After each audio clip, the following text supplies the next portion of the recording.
Sawadee hello and welcome to another Victor Black Masterclass video. This particular video is specifically being created for the new enhancedwomen.com website, the new website that is specifically designed to provide educational content to females with regards to safer enhancement practices. So this video, we're going to be introducing the concept of steroidal versus non-steroidal SARMs, and having a high level of 101 introduction into understanding what SARMs are, both steroidal and non-steroidal SARMs, and why women specifically should have a interest in this class of compounds. And then following from this video, we'll spill out a number of separate posts, a number of separate videos, and obviously a series of what I consider to be important and landmark studies that relate to the application of SARMs, non-steroidal SARMs, specifically with the application to enhancement purposes for females. Okay, let's start the video by explaining what is the difference between what is colloquially referred to as SARMs and androgenic and anabolic steroids. Okay, so back in about the 1930s timeframe, early 1930s, when we first synthesized the testosterone molecule, it became very apparent very quickly that that molecule could be applied for medical purposes, for therapeutic benefits, very effectively in men, But unfortunately, when introduced to women, we saw what we would call male secondary sexual characteristics or androgenic outcomes,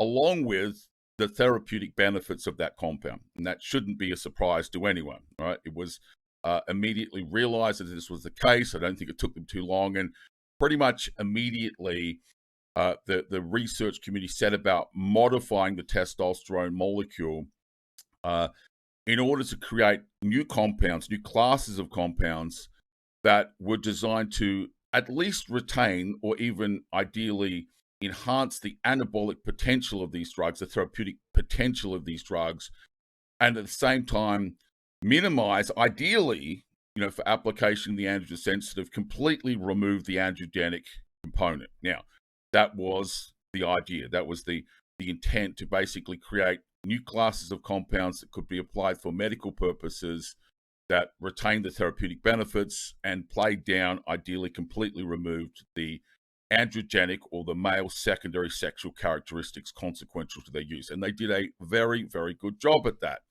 This is where we basically presented with a class of drugs we refer to as anabolic and androgenic steroids. Testosterone technically is not an anabolic steroid. It is an androgen that is basically naturally occurring in the human endocrine system, and derivatives of that testosterone molecule, therefore, are classified as anabolic steroids. Okay, so they did this to great effect. Some of the drugs that they produced through that process, and the mainstay of drugs that have been used by female athletes over the last 50 years of enhancement practices, include primobolan, anavar, nandrolone, masteron, even anadrol. These classes of drugs are, as I said, really a result of that driving motivation. Okay, and all of them did it to a very significant effect. But it's very, very important that women understand that the last vestiges of androgenic impact were never removed from these drugs. All of those drugs, basically retain their anabolic potential pretty much to full power, we could call that. Yeah, there's no clinical evidence in human beings that that class of drugs are any less potent than testosterone for its muscle building effect.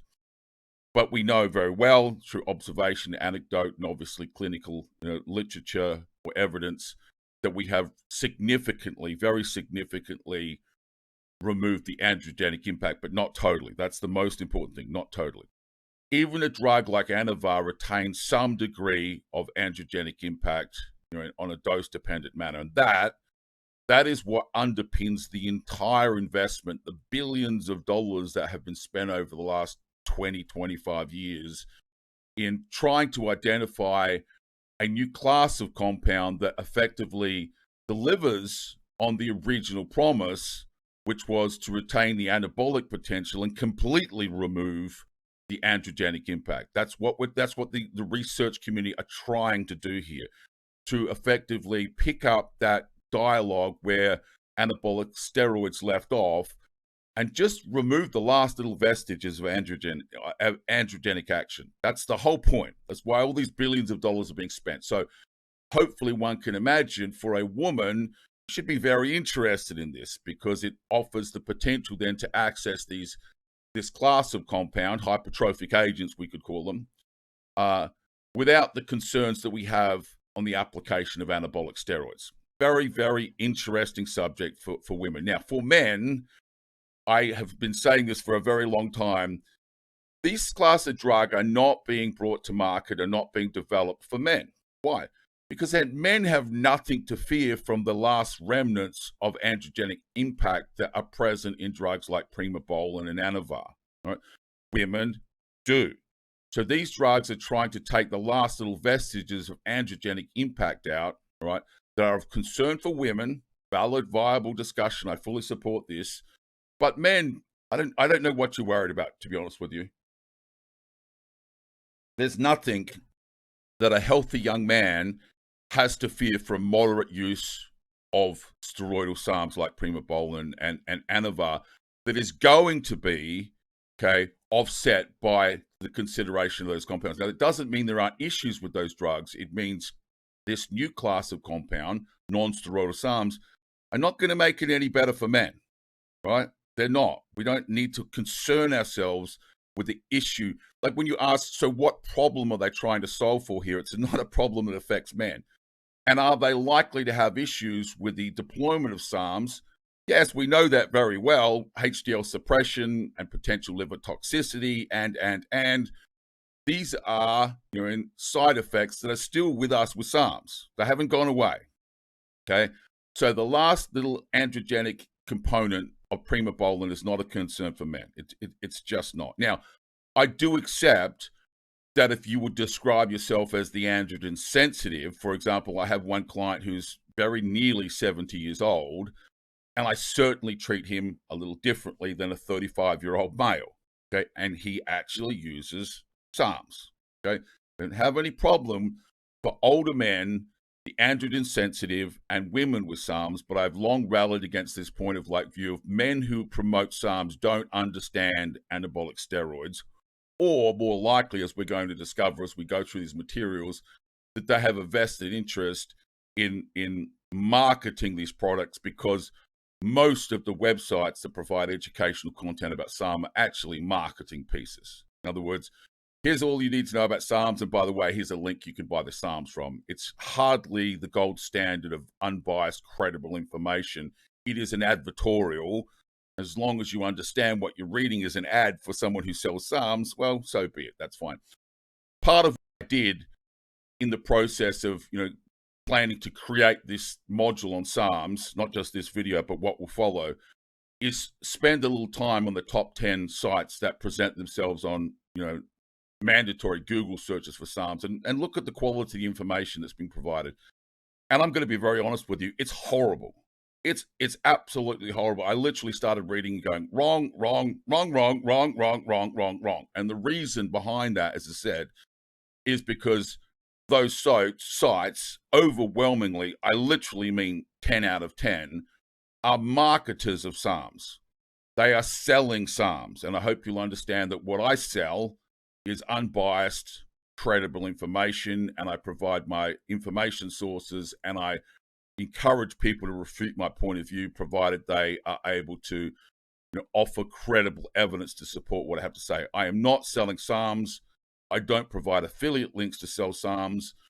Yes, I don't have a problem with saying, look, there's a particular group of individuals within our tribe, specifically women and potentially much older men. As I said, if you're in the over 60s class or the over 70s class, sure, let's talk about that, right? But as I said, you have to understand that most of what you probably think you know about SARMs is made from the point of view of arguing how the devil, in anabolic steroids is, going to kill you, and SARMs are your savior. Okay. And that is simply not true, especially if you're a healthy young man. Okay. Especially. Right. So for women, I completely support that. Let's begin, as I said, with understanding that these are not new compounds, that they basically began development approximately 20 plus years ago, and they pick up the thread where drugs like Anavar and Primobolan and Masteron and Nandrolone and other drugs that were deployed in female clinical use historically left off. The underlying intent of this development of these drugs is to provide a new class of compounds that provide the therapeutic benefits of those drugs, but to remove the final vestiges of that. And there are a number of drugs that we could consider, and there's a number of drugs candidates that, in my opinion, we should dismiss because we're far too early in that process. I will give you a simple example. There is a drug that I will begin the compound library build out on called Ostarine. Ostarine was the first of the Steriodal SARMs to basically enter into human clinical trials. That was basically being discussed in 1999. That's quite a long time ago, okay? And it's still not approved. And there are a number of reasons for that, which we'll go into great detail, some of which shouldn't really concern us too much. And some of them, there are other classes of drugs, for example, as I said, that I have openly said, just be aware that because something is sold as a SARMs doesn't mean that they all have the same safety and clinical efficacy profiles. In my opinion, a drug like Ostarine, it's just a matter of time. It's very, very close. We'll talk about where it is at in the clinical trial process. Right now, it's in phase 3 clinical trials against the disease state of cancer-related muscle wasting, cancer cachexia. It was withdrawn from studies into sarcopenia because of issues over HDL suppression, and I can understand that. I don't think that means that we can't use that drug because of that reason that was withdrawn from those trials. But there are other drugs that you see commonly promoted on some sites that have never even been tested in a fucking rat. They're just a chemical compound description described in technical papers that people are popping like lollies. There is a vast, vast difference between those two scenarios where we have one drug that has been in human clinical evaluation trials since basically the year 2000, and we have quite a lot of evidence to consider in terms of safety and efficacy profiling, and other drugs that, as I said, have been technically described and never even tested in a rat model. Why on earth anyone would want to go near that drug is beyond me, and yet people don't seem to have the capacity, just like they don't have the capacity to separate human-approved drugs from veterinary drugs. They don't have the capacity to separate a drug candidate like Ostarine, which has a very impressive profile when you pull out the studies and look at what we have available to us to consider. It's significant and very promising for women, versus other compounds which are just the documentation, the evidence is so spartan that, in my opinion, it doesn't deserve consideration in 2021 at least. Now, I always make the caveat that as time passes, new information becomes available, and some of the drugs that I am saying we don't have enough clinical evidence to take, 5 years' time, I may well change my point of view, and that is the right of anyone that is scientifically minded to consider the current body of evidence and change an opinion. Right now, my opinion, as I said, stands that there are some of these drugs that we can consider. Good quality information, look very promising, appear to have a very good safety profile, appear to be very well tolerated in women in a particular dose range, and other drugs that just make no sense. So I hope you appreciate the intent of this video, and that is simply to explain to people that don't know very much about SARMs where they fit into the ecosystem of things. They are, as I explained previously, the next generation, where we ended with steroidal SARMs, the next generation is a new class of chemical compound using different chemical structures, different chemical skeletons.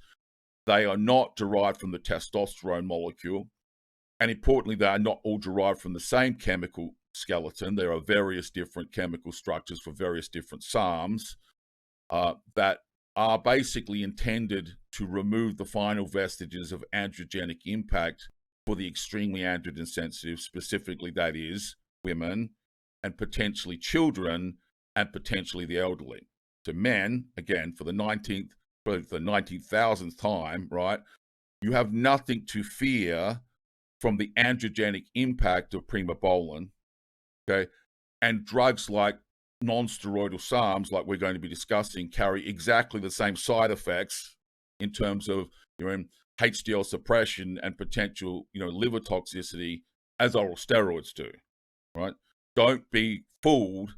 Don't be, hoodwinked into thinking that these are drugs with steroid-like results, steroid-like outcomes without side effects. That is simply not true. And the one side effect we're trying to basically play down here is the last vestige of androgenic impact.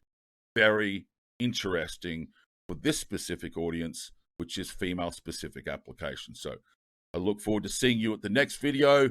Several pieces of content will follow from this, including, as I said, some important landmark studies on the subject of the drug ostarine and some posts that will follow, dosage recommendations, and of course, I will encourage people to ask questions in the members area of the enhancedwomen.com website. Thank you for your time, and I look forward to seeing you at the next Victor Black Masterclass.